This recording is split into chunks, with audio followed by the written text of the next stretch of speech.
अरे बाबा, आप रो क्यों रहे हैं? रो नहीं तो क्या करूं बेटा, न जाने इंद्र देवता हमसे क्यों रूठे हुए हैं। ये लगातार तीसरा साल है, बारिश दर्शन ही नहीं दे रही और बिन बारिश के खेत सूख कर रेगिस्तान हो गए हैं। मुझे माफ कर दो बेटा। कैसी बातें कर रहे हैं बाबा? आप मुझसे माफी क्यों मांग रहे हैं? माफी इसलिए मांग रहा हूं क्योंकि मैंने तुझे बचपन से लेकर अब तक गरीबी के अलावा दिया ही क्या है। मैं सब जानता हूं कि तूने अपना जीवन कैसे इस गरीबी में निकाला है। कितनी ही छोटी बड़ी हसरतें मन ही मन में मार ली होंगी तूने, पर तेरा ये बूढ़ा और लाचार बाप कुछ नहीं कर पाया तेरे लिए। बाबा बस, अब आप चुप हो जाओ। मुझे इस बात पर गर्व है कि आप मेरे पिता हैं। मैं जानता हूं कि आपने मुझे पालने पोसने के लिए कितनी मेहनत की है। माँ के गुजर जाने के बाद आपने खेती का काम भी किया और मेरा ख्याल भी रखा। मेरे लिए तो आप ही मेरे बाबा हो, मेरी माँ हो और मेरे भगवान भी। अमर की बात सुनकर हीरालाल ने उसे फौरन गले लगा लिया। अपने बेटे की बातें सुनकर और संस्कार देखकर हीरालाल गर्व से फूला नहीं समा रहा था। संस्कार, यही तो दे पाया था हीरालाल अपने इकलौते बेटे अमर को। हीरालाल एक छोटा किसान था। वो हर बार उधार लेकर खेती करता और फसल बिकने पर उस उधार को चुकाता। फिर जो पैसे बच जाते उन्हीं से अपना और अमर का पेट पालता। मगर गांव में पिछले कुछ सालों से हुई कम बारिश ने हीरालाल जैसे हर किसान की कमर तोड़कर रख दी थी। फिर एक शाम, अब बेटा अमर, तुमसे कुछ बात करनी थी। हाँ बाबा, कहिए ना। अब मेरी बात मान तो तू छोड़ ये खेती बाड़ी का चक्कर, इसमें कुछ नहीं रखा है। मैंने अपनी हड्डियां गला दी इसी खेती बाड़ी में, कोई फायदा नहीं है। बाबा, खेती छोड़कर मैं और क्या करूंगा? तेरा पूरा बचपन मेरे साथ गरीबी में गुजरा। अब मैं नहीं चाहता कि तेरी जवानी भी गरीबी के इस अंधेरे में गुजरे। तो तू ऐसा कर कि तू शहर चला जा, वहां कोई काम धंधा ढूंढ और अपनी जिंदगी सवार ले बेटा। वो तो ठीक है बाबा, पर मैं वहां करूंगा क्या? और जब जाना ही है तो आप भी चलो ना मेरे साथ। नहीं बेटा, मेरा यहीं रहना ठीक होगा। तू वहां अपना काम धंधा देखेगा कि मेरी सेवा करेगा, इसलिए तुझे अकेले ही जाना होगा। ठीक है बाबा, अगर आप यही चाहते हैं तो मैं शहर जाऊंगा, लेकिन मैं आपसे वादा करता हूं बाबा, ये आपका बुढ़ापा गरीबी में नहीं गुजरने दूंगा मैं। अगली सुबह हीरालाल ने अपनी पत्नी सुदर्शना के जेवर गांव के सुनार के पास ले जाकर बेच दिए और उससे मिले पैसे उसने अपने बेटे अमर को दे दिए ताकि वो शहर में अपना कोई काम धंधा कर सके। अगले ही दिन पैसे लेकर अमर शहर के लिए रवाना हो गया। उसे बहुत तेज भूख लगी थी। अमर को अंडे बहुत पसंद थे। अमर ने देखा कि सामने एक ठेले पर एक आदमी उबले हुए अंडे बेच रहा था और फिर, भैया 2 उबले अंडे कितने के दोगे? 14 रुपए का भैया। अरे बाप रे, इतने महंगे? भैया ऐसा है, खाना है तो खाओ वरना निकलो यहाँ से, मेरा टाइम खराब मत करो, चलो। बेचारा अमर दोनों अंडे खाकर वहीं बस अड्डे पर लेट गया और उसे नींद आ गई। अगले दिन अमर एक बस्ती में गया जहां उसने एक सस्ता सा कमरा किराए पर ले लिया। वहीं उसकी दोस्ती सचिन से हो गई, जो उसके बगल वाले कमरे में ही रहता था और पास ही की एक फैक्ट्री में काम करता था। नमस्ते भैया। नमस्ते भाई। भैया, आप क्या काम से लौट रहे हैं? हाँ भाई, मैं एक फैक्ट्री में काम करता हूँ, वहीं से आ रहा हूँ। भैया, क्या वहां पर मुझे भी काम मिल जाएगा क्या? हाँ, क्यों नहीं, तुम कल चलना मेरे साथ। मैं मैनेजर साहब से बात करूंगा, क्या पता काम बन ही जाए। अगले ही दिन सुबह सुबह अमर सचिन के साथ उसकी फैक्ट्री में पहुंच गया, लेकिन वहां उसका काम नहीं बना क्योंकि फैक्ट्री में फिलहाल किसी भी तरह की कोई जगह खाली नहीं थी। एक तो काम नहीं मिल रहा और ऊपर से बहुत तेज भूख लगाई है। हाँ यार, ये तो सही बात कही तुमने। भूख तो मुझे भी लगी है। फिलहाल कुछ खास है भी नहीं बनाने को, बस 2-4 अंडे पड़े हैं और थोड़ा सा आटा। अच्छा, अरे इसमें तो दावत हो जाएगी भैया। आप रुको, मैं बस अभी आया। अमर झट से बाजार गया और थोड़ा सा धनिया, प्याज, तेल और कुछ मसाले खरीद लाया। फिर उसने बड़े मन से अंडा पराठे बनाए। पराठे का पहला निवाला खाते ही सचिन की आंखें बंद हो गई। फिर निवाला पूरा खाते ही उसने अमर के हाथों को चूम लिया और फिर खाने लगा। फिर अचानक खाते खाते रुक गया और अमर से बोला, आ गया भाई, आ गया। बड़ा गजब का आइडिया आया है। देखो अमर, जहां मैं काम करता हूं ना, वहां कई फैक्ट्रियां हैं और खाने वाने का कोई ठेला नहीं है। तो तुम अगर मेरी फैक्ट्री के पास अपना अंडा पराठे का ठेला लगा लो तो कसम से नोट छापोगे, नोट। सच में? लेकिन मेरे पास ना तो ठेला है और ना ही उतने पैसे। अरे तो मैं कब कम आऊंगा भाई? हम दोनों भाई पार्टनरशिप में अंडा पराठा का ठेला लगाएंगे। अरे भाड़ में गई है फैक्ट्री की नौकरी है। तुम ऐसे ही बढ़िया अंडे पराठे बनाना और मैं सामान और पैसों का हिसाब देख लूंगा। अमर ने सचिन के प्रस्ताव पर तुरंत हाँ कर दी। सचिन और अमर ने अपनी सारी जमा पूंजी लगाकर एक ठेला और अंडा पराठा बनाने का सामान खरीद लिया और अगले ही दिन उस इलाके में ठेला लगा दिया जहां सचिन काम करता था। देखते ही देखते बहुत से मजदूर और राहगीर ठेले पर आकर अंडा पराठा खाने लगे। अमर के हाथों में वाकई जादू था। कुछ ही दिनों में सचिन और अमर अच्छे पैसे कमाने लगे। उन दोनों की मेहनत रंग लाई और 2 सालों के अंदर ही दोनों ने शहर के मेन बस अड्डे के ठीक सामने एक बड़ी सी दुकान खरीद ली। मुबारक हो भाई, अब तो अपनी दुकान हो गई। हाँ भैया, मुझे तो यकीन ही नहीं हो रहा। आपको भी मुबारक हो भाई। काम बढ़ता चला गया और फिर एक दिन अमर और सचिन ने एक अच्छी सोसाइटी में अपने लिए अलग अलग फ्लैट भी खरीद लिए। कहाँ जा रहा है भाई? उसे लाने जिसने मुझे पालने पोसने में कभी आराम नहीं किया, मेरे बाबा। इतना कहकर अमर अपने गांव के लिए निकल गया, अपना वो वादा पूरा करने जो गांव से निकलते हुए उसने अपने बाबा से किया था।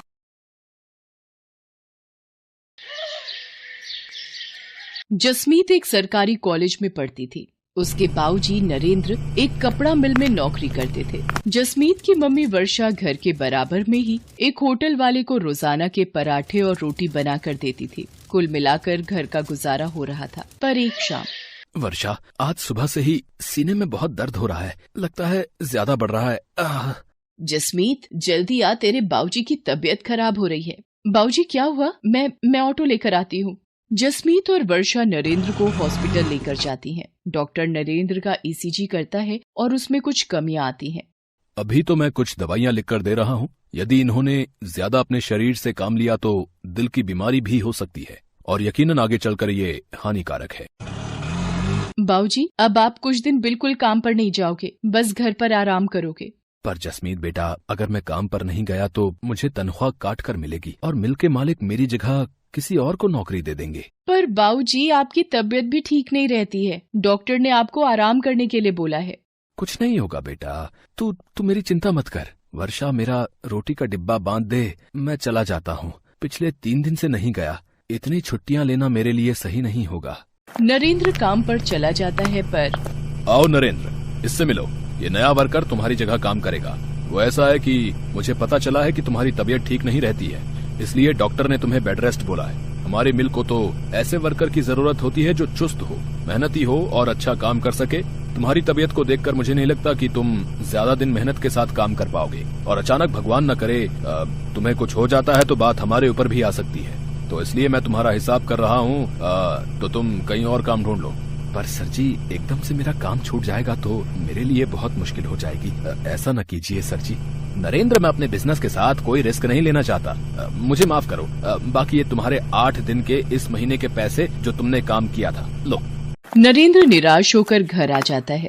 वर्षा और जसमीत भी नरेंद्र से सारी बात जानकर बहुत दुखी होती हैं। नरेंद्र अब निराश और परेशान रहने लगा था। इसी कारण उसकी तबीयत और खराब रहने लगी। नरेंद्र ने चिंता में पूरी तरह बिस्तर पकड़ लिया। ये सब क्या हो गया? भगवान, ये कैसा दुखों का पहाड़ टूट गया है हमारे घर पर। मम्मी, चुप हो जाओ, प्लीज मत रो। आप ही तो मेरी और बाबूजी की हिम्मत हो। वर्षा, मेरे कारण तुम दोनों भी परेशान हो रही हो। मेरी बीमारी ने तुम्हें भी पैसों के लिए मोहताज कर दिया है। नहीं नहीं, देखो, मैं नहीं घबरा रही। अच्छा, आप दवाई ले लो और बिल्कुल चिंता मत करो। जसमीत, जा बेटा, वो दरवाजे पर होटल वाले भैया आए हैं, उनको पराठे पकड़ा दे, मैंने बनाकर रख दिए थे।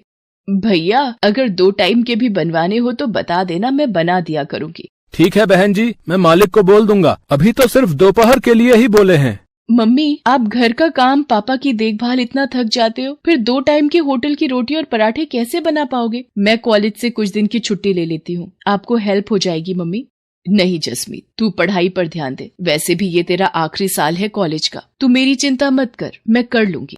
वर्षा दिन भर काम करके अब थक भी जाती थी। नरेंद्र की देखभाल, दवाइयाँ और घर का खर्चा सब उसी के सिर पर था। एक दोपहर जब जसमीत कॉलेज से घर आई, मम्मी, ये देखो, हमारे शहर में पराठे प्रतियोगिता होने वाली है। सबसे अनोखा पराठा के नाम से जीतने वाले को 50,000 रुपए का इनाम दिया जाएगा। मम्मी, आप इस प्रतियोगिता में ट्राई करो ना, देखना आप ही जीतोगी।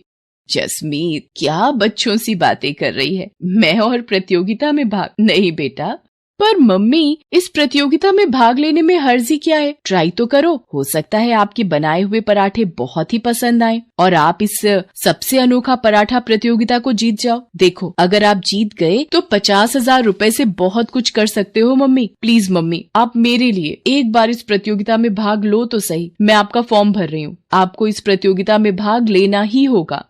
वर्षा, अगर जसमीत का मन है तो तुम प्रतियोगिता में भाग ले लो। जसमीत सही कह रही है। हो सकता है कि तुम प्रतियोगिता में जीत जाओ। जीतना हारना तो भगवान के हाथों में होता है, पर बिना भाग लिए हार मान लेना ये भी तो सही नहीं है ना। तुम्हें अपने हुनर को दिखाना चाहिए, छिपाना नहीं। ठीक है, अगर तुम दोनों कहते हो तो मैं इस प्रतियोगिता में भाग ले लेती हूँ। ये हुई ना बात मम्मी। पर आप कौन सा पराठा बनाओगे जिससे आप ये प्रतियोगिता जीत जाओ? ये सोचना पड़ेगा। एक्सक्यूज मी मैम, आपका पिज्जा ऑर्डर था इस पते पर? भैया, वो सेम एड्रेस हमारी पीछे वाली गली में है, वहाँ का ऑर्डर होगा। हमारी बैक साइड के घर का भी यही पता है। पिज्जा का नाम सुनकर तो मम्मी मेरे मुंह में पानी आ गया। गलती से वो डिलीवरी करने वाला भैया हमारे घर पर आ गया था। मम्मी, क्या आप पराठे को पिज्जा का लुक दे सकते हो? एक नए तरीके का पराठा? कोशिश कर सकती हूँ, तू मुझे पिज्जा में लगाने वाला सामान ला दे। जसमीत वर्षा को सारा सामान लाकर दे देती है। वर्षा अपनी मेहनत और कोशिश से एक पिज्जा पराठा बनाती है। मम्मी, ये पिज्जा पराठा तो बहुत ही टेस्टी बना है और देखने में भी कितना सुंदर लग रहा है। मम्मी, क्यों ना आप यही पिज्जा पराठा सबसे अनोखा पराठा प्रतियोगिता के लिए बनाओ? जसमीत की बात मानकर वर्षा प्रतियोगिता में पिज्जा पराठा बनाती है। प्रतियोगिता में बहुत से लोगों ने हिस्सेदारी की थी, पर वर्षा के हाथ का बना पिज्जा पराठा देखकर जज करने वाले शेफ बहुत ही चकित रह जाते हैं।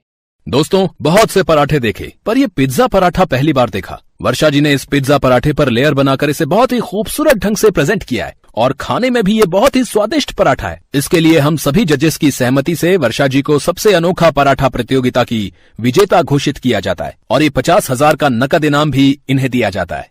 रोहित, एक अनाउंसमेंट मुझे भी करनी है। वर्षा जी ने जिस तरह आज पिज्जा पराठा एक नए तरीके से यहाँ पर प्रस्तुत किया, ये देखकर मुझे काफी प्रसन्नता हुई है। मैं चाहता हूँ वर्षा जी मेरे साथ मेरे अपने कुकिंग टीवी शो में हिस्सा लें और मेरे शो का हिस्सा बने। इसी के साथ तालियों की गड़गड़ाहट के बीच वर्षा की आंखों में खुशी के आंसू आ जाते हैं। वो अपनी बेटी जसमीत को गले से लगा लेती है। थैंक यू सर, आपने मुझे इस काबिल समझा। आप लोगों का बहुत बहुत शुक्रिया। ये सब मेरी बेटी जसमीत और मेरे पति नरेंद्र की वजह से ही संभव हुआ है। इन दोनों ने ही मुझे प्रोत्साहित किया और मैंने प्रतियोगिता में हिस्सा लिया। आपका लाख लाख शुक्रिया प्रभु, आपने मेरी जिंदगी को एक नया मोड़ दिया है। Love you mummy. मेहनत और लगन से व्यक्ति अपने जीवन में बहुत कुछ हासिल कर सकता है और यही वर्षा ने कर दिखाया।